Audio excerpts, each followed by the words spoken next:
Are you ready to explode your mind? Welcome to the future of creation. In a CNC turning center, the bare lathe spindle drive motor and internal gearing can spin up to 5,500 revolutions per minute.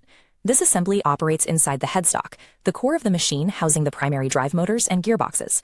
The headstock's objective is to take between 7 and 75 horsepower of pure rotational energy and transmit it directly into a raw billet of steel or aluminum.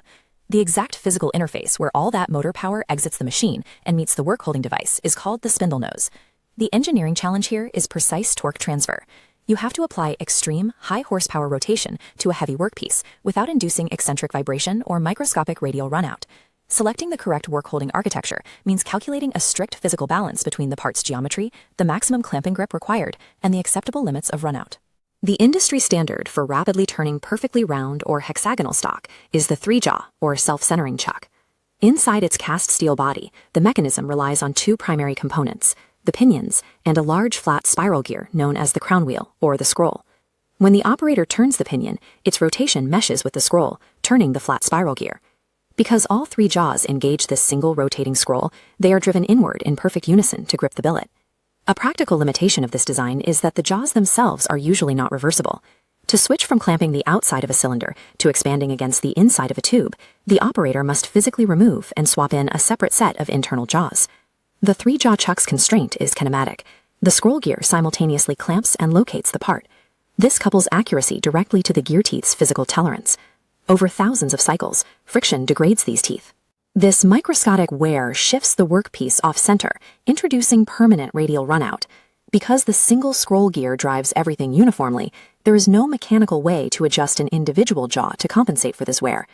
The 3-jaw chuck explicitly trades absolute truing precision for setup speed. When a blueprint demands zero runout, or when the raw material is an irregular, asymmetrical casting, the self-centering 3-jaw chuck must be discarded. The solution is the 4-jaw independent chuck. It features a heavier cast iron or steel body and a flame-hardened face built specifically to maximize holding power.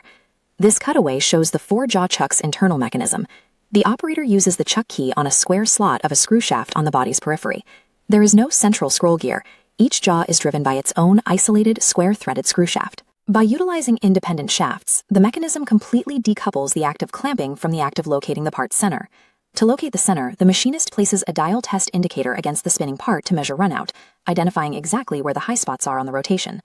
By manually tightening and loosening opposing jaws, the operator can true a workpiece down to an accuracy of 0.02 millimeters, or 1/1000th of an inch. And unlike the 3-jaw system, these independent jaws are fully reversible. Machinists can quickly flip them around to efficiently grip large outer diameters or hold hollow inner diameters. This independent control also enables eccentric turning. By intentionally adjusting the jaws off-center, the machinist creates a deliberate offset between the workpiece's physical center and the machine's true spindle center. The 4-jaw independent chuck sacrifices the rapid, single-key setup of the self-centering chuck. In return, it grants the machinist absolute authority over the workpiece's physical location and runout. Both 3-jaw and 4-jaw chucks face a rigid geometric limit. They cannot hold workpieces that are extremely large, perfectly flat, or highly asymmetrical. This image displays a faceplate, a large planar mounting surface bolted directly onto the spindle nose to accommodate awkward shapes. Its elongated radial slots allow the operator to bolt a raw casting directly to the plate using T-bolts, angle plates, and stepped blocks. However, mounting an asymmetric part introduces a severe mechanical constraint. The centered mass of the workpiece is now unpredictable and heavily offset relative to the spindle's centerline. Spinning heavy, eccentric loads at high RPMs creates violent centrifugal forces that will rapidly destroy the headstock spindle bearings. To prevent structural failure, the operator must achieve dynamic balancing. This is done by precisely applying cast iron counterweights to the faceplate, placing them directly opposite the heavy side of the casting. This added mass offsets the asymmetrical load, pulling the overall center of gravity back to the true axis of rotation. Machinists physically test this by rotating the chuck 90 degrees by hand. When the chuck remains perfectly stationary, equilibrium is achieved. Using a faceplate requires the operator to solve for the dynamic balance of the load, rather than simply relying on clamping force. Managing a faceplate setup changes the nature of workholding, making the dynamic stability of the rotating mass the primary engineering priority. Absolute machining accuracy begins long before the cutting tool touches the metal.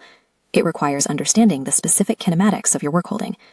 The self-centering 3-jaw chuck is optimized for rapid production cycles, quickly clamping perfectly symmetrical stock. Yet its mechanical ceiling is fixed.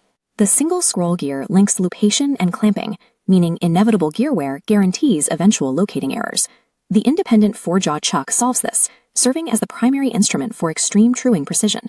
By relying on independent screw shafts, it entirely decouples the clamping force from the locating action, allowing corrections down to the thousandth of an inch. And for parts that defy radial clamping entirely, the faceplate offers infinite geometric versatility, constrained only by the operator's rigorous application of dynamic mass balancing. Work holding is a deliberate mechanical architecture that establishes physical constraints, limits the spindle RPM, and dictates the final cut's precision. Thanks for watching and grow every day with just a bit of information. Like and subscribe for more content and learning.